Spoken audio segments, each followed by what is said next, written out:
दोस्तों वैसे तो मार्वल सिनेमैटिक यूनिवर्स अपने ईस्टर एग और रेफरेंस के लिए काफी ज्यादा फेमस है, लेकिन जब इन्हीं रेफरेंस में से इंडिया का नाम आता है तो ऑडियंस काफी ज्यादा एक्साइटेड हो जाती है। खासकर तब जब इंडिया में हमारे फेवरेट एवेंजर एक विजिट करने आते हैं, चाहे बात हो ब्रूस बैनर की, चाहे बात हो टोनी स्टार्क की। हर एक एवेंजर तो नहीं, लेकिन इनमें से गिने चुने एवेंजर्स तो इंडिया आ चुके हैं और इन्हीं में से एक विजिट थी टोनी स्टार्क की। टोनी स्टार्क को हम लोग ने इंडिया में देखा था स्पाइडरमैन होमकमिंग मूवी में। अभी इस सीन को देख के ऑडियंस काफी ज्यादा हैरान हो गई थी और ये सोचने लगी थी कि आखिरकार टोनी स्टार्क इंडिया आया क्यों था। वैसे ये सीन देख के लग रहा था कि एक वेडिंग अटेंड करने आया था, लेकिन किसकी वेडिंग हो रही थी ये अभी तक रिवील नहीं हुआ था। आज के इस वीडियो में हम लोग ये जानेंगे कि टोनी स्टार्क के इंडिया आने का मेन रीजन क्या हो सकता है। तो दोस्तों कंप्लीट वीडियो स्टार्ट करने से पहले आप लोग कर दीजिए वीडियो को लाइक और कमेंट कीजिए अपने फेवरेट सुपर हीरोज का नाम। साथ ही साथ जो लोग मेरे चैनल पर नए आए हैं, हमारे चैनल को सब्सक्राइब करके हमारी कॉमिक बुक टॉक्स फैमिली का हिस्सा बन जाए। तो दोस्तों सबसे पहले हम लोग बात करते हैं टोनी स्टार्क की। अब यहाँ पे टोनी स्टार्क एक ऐसा बंदा है जो कि एक एवेंजर भी है और स्टार्क इंडस्ट्रीज का मालिक भी है। उसके पास इतना टाइम नहीं कि कोई भी उसे इन्विटेशन दे दे और वो तुरंत चलाए। यानी कि अगर वो किसी की वेडिंग अटेंड करने गया है तो वो उसका कोई खास होगा और जाहिर सी बात है वो एक इंडियन होगा, लेकिन उसकी आइडेंटिटी रिवील नहीं हुई। साथ ही साथ यहाँ पे कोई दूसरा रीजन भी हो सकता है जिससे टोनी स्टार्क इंडिया आया, वो है ब्रूस बैनर को खोजना। आप लोग जानते होंगे एवेंजर्स में जब स्कारलेट जॉनसन यानी कि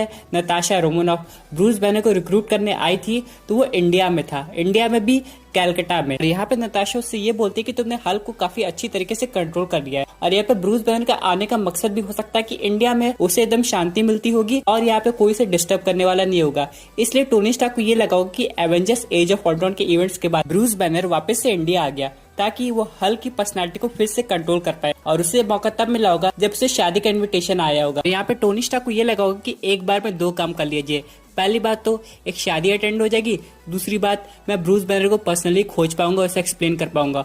ये काम बहुत से लोग सोच रहे होंगे कि टोनी स्टार्क किसी और को भेज के भी करवा सकता था, लेकिन ब्रूस बैनर को कन्विंस करना इतना आसान नहीं है। इसलिए किसी एवेंजर को जाना था या फिर क्या किसी फ्रेंड को जाना था। फॉर एग्जाम्पल अगर हम लोग आयरन मैन 3 में उसका पोस्ट क्रेडिट सीन देखेंगे तो टोनी स्टार्क और ब्रूस बैनर साथ में काम कर रहे थे, साथ में बात कर रहे थे। इसलिए टोनी स्टार्क ब्रूस बैनर के काफी ज्यादा करीब था। और एवेंजर्स एज ऑफ अल्ट्रॉन के एंडिंग वाले सीन में हम लोग ये देख रहे थे कि जब नताशा हल्क को वापस बुला रही थी तब भी वो उसकी बात नहीं माना। यानी कि अगर टोनी स्टार्क नताशा को वापस इंडिया भेजता हल्क को खोजने के लिए, तब टोनी स्टार्क को ये लग रहा था कि वो उसे कन्विंस नहीं कर पाएगी, इसलिए टोनी स्टार्क को खुद जाना पड़ता। यहाँ पे बहुत सारे फैंस का ये भी मानना थे कि टोनी स्टार्क इंडिया गए थे किसी नए सुपर हीरो को हायर करने के लिए। जैसे कि हम लोग ने सिविल वॉर मूवी में देखा था कि स्पाइडरमैन के पास पहले आयरन मैन पहुंचा और फिर उसको अपनी टीम में रिक्रूट कर लिया था। उसी तरह टोनी स्टार्क और नए नए सुपर हीरो को खोज रहा था, यानी कि वो एक तरह से निक फ्यूरी का काम कर रहा था। जैसे निक फ्यूरी ने एवेंजर्स बनाई थी वैसे टोनी स्टार्क बाकी की फ्यूचर एवेंजर्स टीम बनाना चाहता था। लेकिन दोस्तों अगर ऐसा होता तो अब तक वो सुपर हीरो हम लोग को एवेंजर्स इन्फिनिटी वॉर या फिर क्या एवेंजर्स एंड गेम में तो दिखाई दे जाता। लेकिन दोस्तों ऐसा कुछ हुआ नहीं था, इसलिए हम लोग ये अज्यूम करके चलते हैं कि टोनी स्टार्क का जो ईस्टर एग या रेफरेंस था वो सिर्फ इंडियन ऑडियंस को खुश करने के लिए बना हुआ था, क्योंकि इंडिया में लोग टोनी स्टार्क के दीवाने हैं, यानी कि आयरन मैन के दीवाने हैं। तो अगर कोई भी इंडिया का रेफरेंस मिल जाए और टोनी स्टार्क खुद इंडिया में आ जाए तो ऑडियंस कितनी ज्यादा एक्साइटेड हो जाती है आप लोग जानते ही हैं। इसलिए दोस्तों ये सिर्फ एक सिंपल रेफरेंस था मूवी की हाइप को बढ़ाने के लिए, लेकिन ऐसा कुछ ट्रेलर में दिखाया नहीं गया था, सिर्फ मूवी में दिखाया गया था। लेकिन अगर इसका आगे जाकर कोई कनेक्शन होता है तो स्पाइडरमैन खुद एक्सप्लोर करेगा, क्योंकि अब तो इसका कनेक्शन बैठाने के लिए टोनी स्टार्क भी नहीं है मार्वल सिनेमैटिक यूनिवर्स में। वैसे दोस्तों अगर आयरन मैन की बात हो रही है तो चलिए बात कर लेते हैं इससे रिलेटेड कुछ फैक्ट्स की। जैसे कि हम लोग ने सुना था कि यहाँ पे गॉड किलर आर्मर होता है, सेलेशियल बस्टर आर्मर होता है, लेकिन ये सब जो चीज है सिर्फ हम लोग को कॉमिक बुक में पढ़ने को मिला था, बल्कि मूवीज में देखने को नहीं मिला।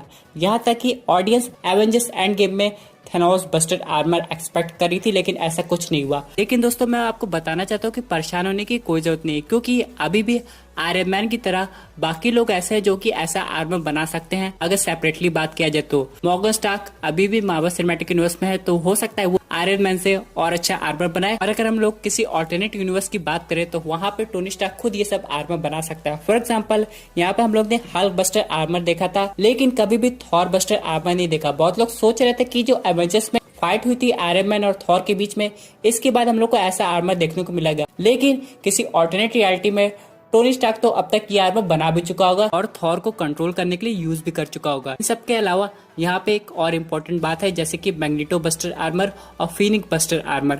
अगर हम लोग बात करें मैग्नेटो बस्टर आर्मर की, तो ये तभी पॉसिबल है जब एवेंजर्स वर्सेस एक्समैन मूवी आती है। तो यहाँ पे लेकिन एवेंजर्स वर्सेस एक्समैन आएगी तो कभी भी हम लोग को टोनी स्टार्क वर्सेस मैग्नेटो की फाइट देखने को नहीं मिलेगी। इसलिए अगर यहाँ पे सीक्रेट वॉर से टोनी स्टार्क आता है या फिर टोनी स्टार्क की एआई खुद का एक आर्मर बनाती है जो मैग्नेटो बस्टर से फाइट कर सके, तब असली मजा आए। इन सबके अलावा दोस्तों फीनिक्स बस्टर भी एक आर्मर है जो कि बहुत ज्यादा सुपीरियर है और ये आर्मर बनाना इतना आसान बात नहीं है। यहाँ पे टोनी स्टार्क काफी टाइम लग सकता है ये आर्मर बनाने के लिए। कुछ हम लोग ऑल्टरनेट स्टोरी लाइन की बात करें, इसमें ये दिखाया गया कि टोनी स्टार्क फीमेल पैदा हुआ, यानी कि उसका नाम नताशा स्टार्क है और बाद में जाके उसकी शादी हो जाती है स्टीव रोजर्स से।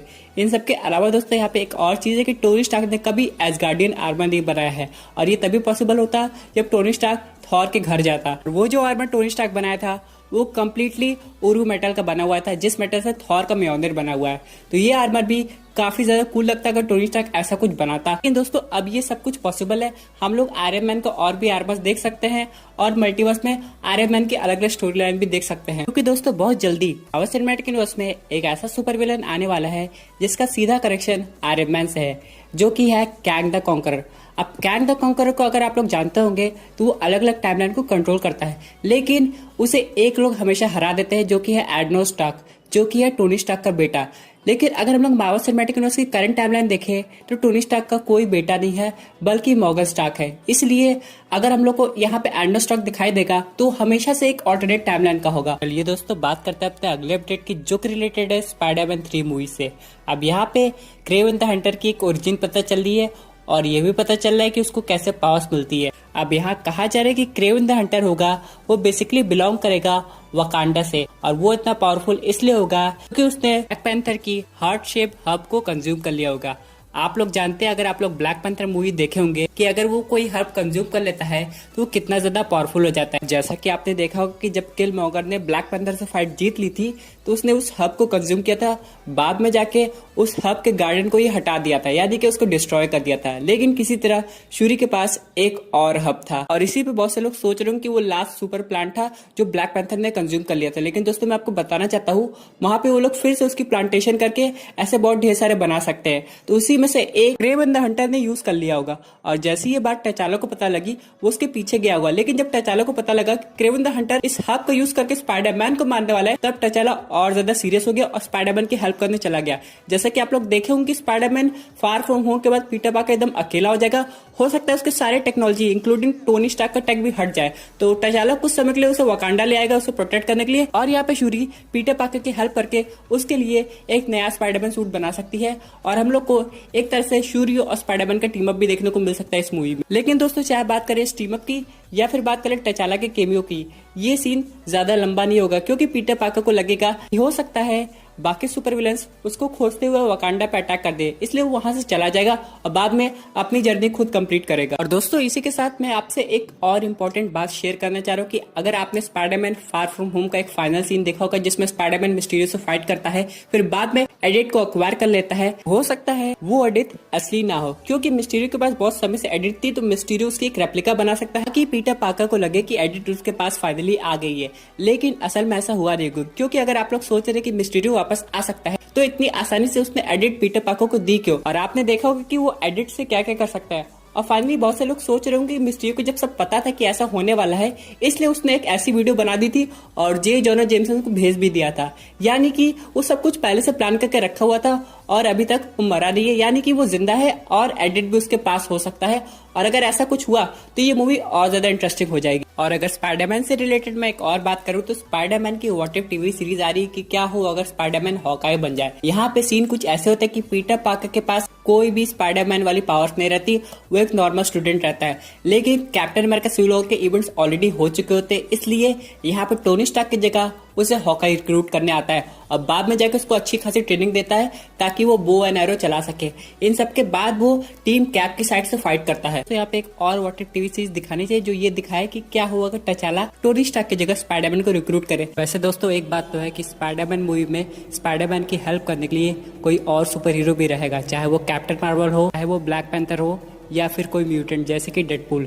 लेकिन डेडपूल की पॉसिबिलिटी काफी ज्यादा कम है, लेकिन सिनेमैटिक यूनिवर्स में कुछ भी हो सकता है। आप लोग सजेस्ट कीजिएगा कि आप लोग स्पाइडरमैन के साथ डेडपूल का टीम अप देखना चाहते हैं कि वेनम का देखना चाहते हैं, कि ऑल टुगेदर अगर सरप्राइजिंगली वुल्वरीन आ जाए तो वुल्वरीन और स्पाइडरमैन का यूनिक टीम अप देखना चाहते हैं, जो कि देखने में और ज्यादा अच्छा लगेगा। तो दोस्तों ये थी कुछ अमेजिंग अपडेट जो कि रिलेटेड थी आयरन मैन और स्पाइडरमैन से। वैसे आपके क्या व्यूज है इस पर्टिकुलर टॉपिक पे, अपने व्यूज जरूर कमेंट कीजिएगा। और दोस्तों अगर आप ऐसे unique super hero content enjoy करना चाहते हैं तो हमारे चैनल को सब्सक्राइब करके हमारी सुपर हीरो फैमिली का हिस्सा बन जाइएगा। Thank you for watching.